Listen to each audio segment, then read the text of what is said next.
Hello, welcome all to this YouTube channel with Dr. Apurva and Clinical Embryology for All.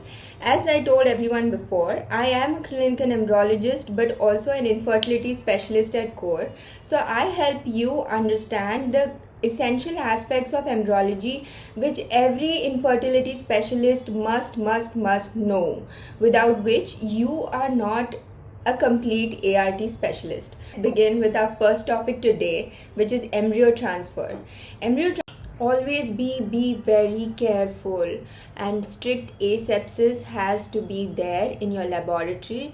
Use a sterile speculum for examination in a cervical preparation. Now very important, once you retract your very importantly, once you start visualizing your cervix, your speculums are in place. Either you can use a Cusco's long bladed speculum to visualize the cervix, or you can use a Sim speculum for a posterior retraction and anterior speculum for an anterior retraction. Once you visualize your cervix, you have to remove the mucus with a sterile gauze, or you can use an ET outer catheter and just flush and remove the mucus out of the cervical canal, so that when you actually place the main ET catheter which will be used for your embryo transfer, it is sterile and the mucus does not penetrate into your endometrial cavity. Next, what we will do is your embryo loading. Okay, now this my forte, and we are going to start with embryo loading, step by step loading protocol. First is your catheter preparation.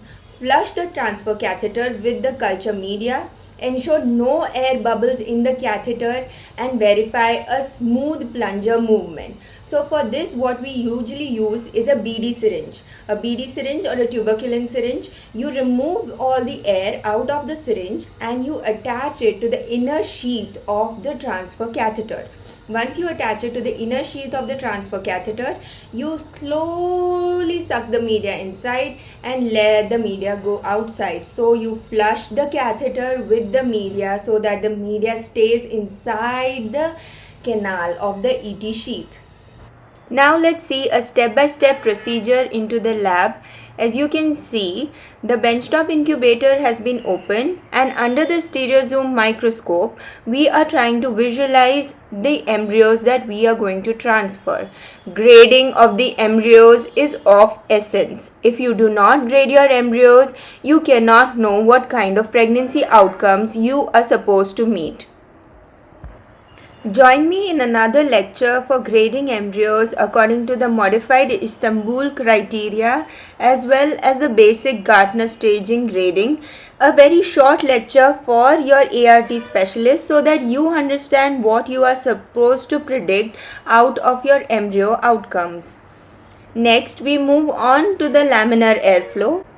Now, after placing the dish under the inverted microscope and visualizing the embryo, you can remove the lid of your visualization of the embryo under the inverted microscope is the most important step. After placing the dish back into the benchtop incubator, you can start prepping for the main culture dish which will be used in the embryo transfer. This media that is being used is a single transfer media known as the one-step media instead of a sequential transfer media. With the help of a micropipette, the media is aspirated from the test tube which it has already been incubated in. All the details of the incubators will be shared in the future videos. After taking the media from the test tube, it is then transferred into a center well dish of about an 80 microliter droplet to avoid any bubbles so that the embryo while loading can get lost in the bubbles.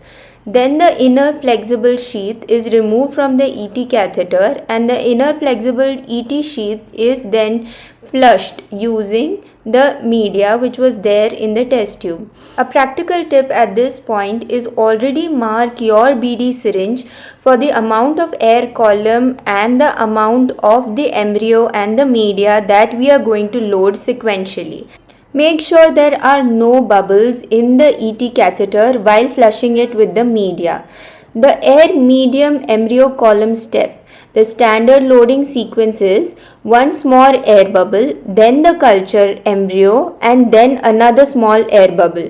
The small air bubble is 5 to 10 microliter, the culture media with the embryos is 15 to 20 microliter, and again a small bubble of air is 5 to 10 microliter.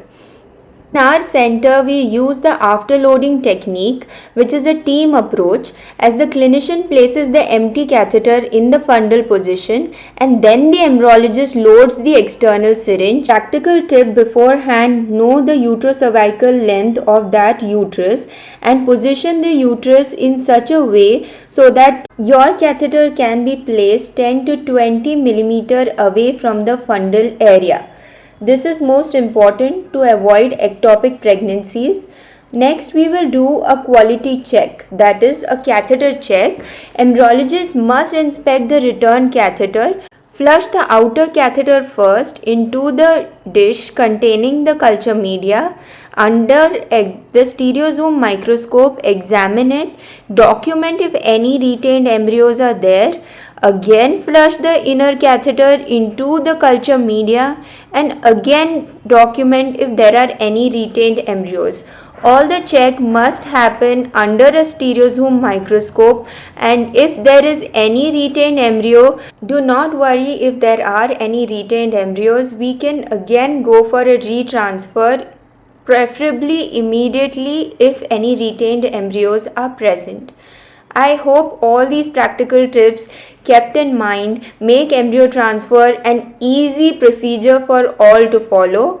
One more practical tip for clinicians as well as embryologists: after doing an ET check, always make sure that you move the dish around so that any embryos that are there in the corner can be easily picked up.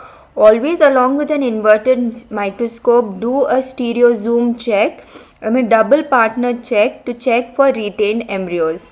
Thank you, and this will be all for today's lecture, and stay tuned for the rest of the lectures and join me with Embryo Talks with Dr. Apurva.